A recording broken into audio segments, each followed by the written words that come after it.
Түлкі құмырадағы сүтті ұрлап ішпекші болады. Соңында өзі қақпанға түсіп, ақыры не болады?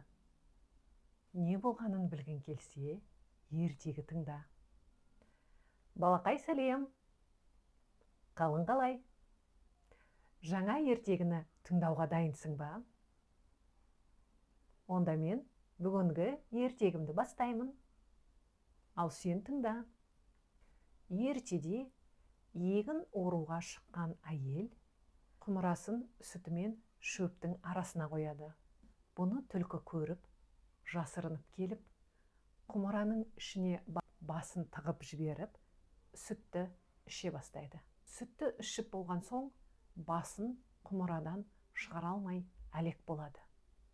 Сонда түлкі: «Ау құмыра, біраз ойнадың ғой, жетер енді, жібер басымды», дейді.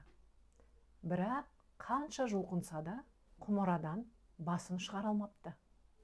Сонан соң ашуға басып: «Қап бәлем, тұра тұр, сені суға батырмасам ба?» деп өзенге қарай жүгіре жөнеледі. Өзенге жеткен бойда қарғып түседі де, өзі де суға батып өлген екен.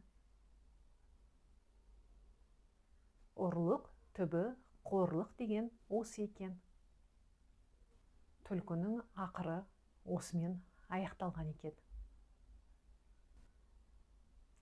Ал жақсы, бүгінгі ертегім осымен тамам. Ертегім ұнаса, ұнамаса да лайк басып, комментарий жазуды ұмытпа. Келесі кездескенше.